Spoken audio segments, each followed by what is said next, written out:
ರಾಜ್ಯದಲ್ಲಿ ನಕ್ಸಲರ ಹೆಜ್ಜೆ ಗುರುತೆ ಇಲ್ಲವಾಗಿದೆ. ಇದ್ದ 7-8 ಜನ ಕೂಡ ಸರ್ಕಾರದ ಮುಂದೆ ಮಂಡಿಯೂರಿ ಶರಣಾಗಿದ್ದಾರೆ. ಆದರೆ ನಕ್ಸಲರ ಹೆಜ್ಜೆ ಗುರುತು ಮರೆಯಾದ ನಂತರ ಮಲೆನಾಡಿಗರು ನಕ್ಸಲರನ್ನ ನೆನೆಯುತ್ತಿದ್ದಾರೆ.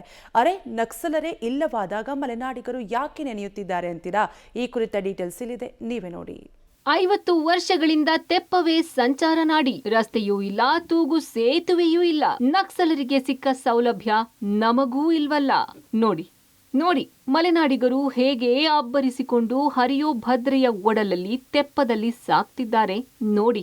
ಇವರ ಈ ಜೀವನಕ್ಕೆ ಹೆಚ್ಚು ಕಡಿಮೆ 5 ದಶಕಗಳ ಇತಿಹಾಸವಿದೆ. ಇವರಿಗೆ ಒಂದು ತುತ್ತು ಅನ್ನ, ಮನೆಗೆ ಒಂದು ಹಿಡಿ ಉಪ್ಪು ಬೇಕು ಅಂದ್ರೆ ಹೀಗೆ ತೆಪ್ಪದಲ್ಲಿ ಸಾಗೆ ತರಬೇಕು. ಅಂದಹಾಗೆ ಇದು ಚಿಕ್ಕಮಗಳೂರು ಜಿಲ್ಲೆ ಕಳಸಾ ತಾಲೂಕಿನ ಹೊಳೆಕೂಡಿಗೆ ಹಾದಿ ಓಣಿ ಗ್ರಾಮದ ಬುಡಕಟ್ಟು ಜನಾಂಗದ ಕಥೆ ವ್ಯಥೆ.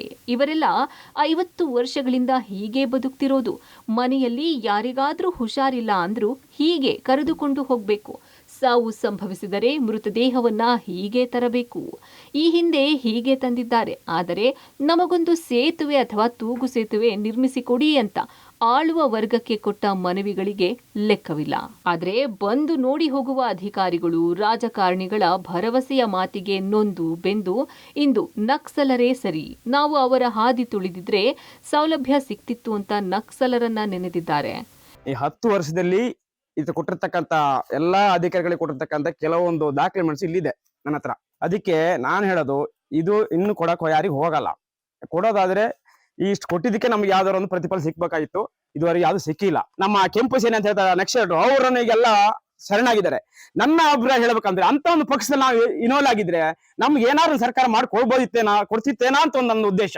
ಹಾಗಾಗಿ ಅಂತಕ್ಕೊಂದು ಅವಕಾಶ ಮಾಡಿ ಕೊಡದಿದ್ದಾನೆ. ಬಡವರಿಗೋಸ್ಕರ ಏನು ಸೌಲಭ್ಯ ಕೊಡ್ಬೇಕಾಗಿತ್ತು ಅಂತ ಸೌಲಭ್ಯನ ಸರ್ಕಾರ ಕೊಟ್ಟಿದ್ರೆ ನಿಜವಾಗ್ಲೂ ಇಂತ ಕೆಂಪು ಸೇನೆ ಹುಟ್ಟಲ್ಲ, ಯಾವ ಸೇನೆಗಳು ಹುಟ್ಟೋದಿಲ್ಲ, ಯಾರು ಹಿಡಿಯಕ್ ಸಾಧ್ಯನೇ ಇಲ್ಲ. ಇಲ್ಲಪ್ಪ ಅಂದ್ರೆ ಸರ್ಕಾರ ಇದಕ್ಕೊಂದು ಯಾವ ಸಂಬಳ ಕೊಡ್ಬೇಕು. ಇಲ್ಲಪ್ಪ ಅಂದ್ರೆ ನಮ್ಗೆ ಏನಾದ್ರು ಒಂದು ದಯಮರಣ ಅಂತ ಹೇಳ್ತಾರಲ್ಲ, ಸಾವು ಒಂದು ಇದು ಎರಡರಲ್ಲಿ ಯಾವ್ದು ಒಂದು ನಿರ್ಧಾರ ಆಗ್ಬೇಕು ನಮ್ಗೆ. ಇನ್ನು ಮಳೆಗಾಲದಲ್ಲಿ ಇವರ ಬದುಕು ದೇವರಿಗೆ ಪ್ರಿಯ. ಮಳೆಗಾಲದಲ್ಲಿ ಭದ್ರೆಯ ಒಡಲು ಭಯಂಕರ ಎಂಬ ಮಾತಿದೆ. ಅಂತಹ ಭಯಂಕರ ಭದ್ರೆಯ ಒಡಲಲ್ಲೇ ಇವರು ತೆಪ್ಪದಲ್ಲೇ ಜೀವನ ದುಡ್ತಿದ್ದಾರೆ. ಕೆಲ ವರ್ಷಗಳ ಹಿಂದೆ ಗ್ರಾಮದ ವೃದ್ಧೆ ಆಸ್ಪತ್ರೆಯಲ್ಲಿ ಸಾವನ್ನಪ್ಪಿದಾಗ ಇದೇ ರೀತಿ ತೆಪ್ಪದಲ್ಲೇ ಸಾಗಿಸಿ ಗ್ರಾಮದಲ್ಲಿ ಅಂತ್ಯ ಸಂಸ್ಕಾರ ಮಾಡಿದ್ದರು. ಹಾಗಾಗಿ 5 ದಶಕಗಳಿಂದ ಬಂದ ಎಲ್ಲಾ ಜನನಾಯಕರು, ಅಧಿಕಾರಿಗಳು ಸರ್ಕಾರದ ಬೆಣ್ಣೆ ಮಾತಿಗೆ ನೊಂದು ಬೆಂದಿದ್ದಾರೆ. ಇನ್ಮುಂದೆ ಯಾರಿಗೂ ಮನವಿ ಕೊಡಲ್ಲ, ರಸ್ತೆ ಸೇತುವೆ ಕೇಳಲ್ಲ, ನಮಗೆ ದಯಾಮರಣ ಕೊಡಿ ಸಾಕು ಎಂದು ಹೆಂಗಸರು ಗಂಡಸರು ತಮ್ಮ ಊರಿನ ಪರಿಸ್ಥಿತಿ ನೆನೆದು ಕಣ್ಣೀರಿಟ್ಟಿದ್ದಾರೆ. ನಮ್ಮ ಕಷ್ಟ ನೋಡಲಾಗದೆ ಎನ್ಡಿಆರ್ಎಫ್ನವರು ಒಂದು ತೆಪ್ಪ ನೀಡಿದ್ದರು ಎಂದು ನಕ್ಸಲರ ಜೊತೆ ಎನ್ಡಿಆರ್ಎಫ್ನವರನ್ನ ನೆನೆದಿದ್ದಾರೆ. ಎಷ್ಟೇ ಅಧಿಕಾರಿಗಳ ಗಮನಕ್ಕೆ ಬಂದ್ರು ಕೂಡ ಬರ್ತಾರೆ, ಹೋಗ್ತಾರೆ, ಆಶ್ವಾಸನೆ ಕೊಡ್ತಾರೆ. ಯಾರು ಕೂಡ ಬಂದು ಈ ಸ್ಪಾಟಿಗೆ ಬಂದು ನೋಡ್ಕೊಂಡು ಹೋಗ್ಲಿಲ್ಲ. ಕೆಲವರು ಬಂದಿದ್ದಾರೆ, ಈಗ ಮಾಡ್ಕೊಡ್ತೀವಿ ಹಾಗೆ. ನಮಗೆ ಯಾವುದೇ ಒಂದು ರೀತಿಯಲ್ಲಿ ನಮಗೆ ರಸ್ತೆ ಮಾಡ್ಕೊಡಕ್ಕೆ ಯಾರು ಸಹ ಮುಂದೆ ಬರ್ಲಿಲ್ಲ. ಫಸ್ಟ್ ಸ್ಟ್ಯಾಂಡ್ ಈ ಭದ್ರಾ ನದಿಯಲ್ಲ ನಾವು ದಾಟಿ ಜೀವನ ಕೈಯಲ್ಲಿ ಇಟ್ಕೊಂಡು ಹಂಗು ತೊರೆದು ದಾಟ್ಕೊಂಡು ಸ್ಕೂಲಿಗೆ ಹೋಗಿ ಬರ್ತಾ ಇದ್ವಿ.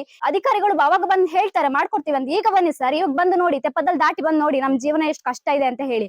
ನಿಮ್ಮನ್ನ ಇಷ್ಟೆಲ್ಲ ಓಟ್ ಹಾಕಿ ನಾವು ಗೆಲ್ಸೋದು, ಆದ್ರೆ ನೀವ್ ಏನ್ ಮಾಡ್ತಾ ಇದೀರಾ ಸರ್? ನಮ್ಗೆ ಏನು ಮಾಡ್ಕೊಡ್ತಾ ಇಲ್ಲ. ಇದನ್ನು ಸಹ ನಿಮಗೆ ಮಾಡ್ಕೊಡಕ್ ಆಗ್ಲಿಲ್ಲ ಅಂತ ಹೇಳಿದ್ರೆ ಇಡೀ ಕುಟುಂಬಕ್ಕೆ ಒಂದೊಂದು ಬಾಟ್ಲಿ ವಿಷ ಕೊಟ್ಟು ನಮ್ಮನ್ನ ಸಾಯಿಸ್ಬಿಡಿ. ನಿಮ್ ಕೈಲಿ ಮಾಡಕ್ ಆಗಲ್ಲಲ್ವಾ? ನಾವು ಜೀವ ತಗೊಂಡು ಸಾಯ್ತೀವಿ. ಈ ನರ್ಕದಲ್ಲಿ ಬದುಕೋಕ್ ನಮಗೆ ಚೂರು ಇಷ್ಟ ಇಲ್ಲ ಸರ್. ಏನಾದ್ರೂ ಒಂದು ಈ ವರ್ಷ ಪರಿಹಾರ ಆಗ್ಲೇಬೇಕು ನಮಗೆ.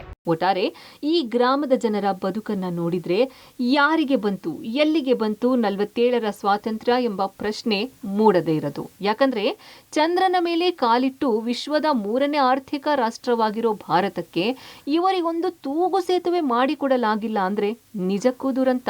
ಇದಕ್ಕೆ ಕಾರಣ ಅಧಿಕಾರಿಗಳು ಅಥವಾ ರಾಜಕಾರಣಿಗಳೋ ಗೊತ್ತಿಲ್ಲ. ಆದ್ರೆ ಇವರ ಬದುಕು ಪ್ರಾಣಿಗಳಿಗಿಂತ ಕಡೆ ಅನ್ನೋದಂತೂ ಸತ್ಯ. ಇನ್ನಾದ್ರೂ ಸರ್ಕಾರ ಇತ್ತ ಗಮನ ಹರಿಸಿ ಇವರಿಗೊಂದು ರಸ್ತೆಯೋ ಅಥವಾ ತೂಗು ಸೇತುವೆ ನಿರ್ಮಿಸಿಕೊಡುತ್ತಾ ಕಾದು ನೋಡಬೇಕು. Narayanagowda, public TV, Chikkamagaluru.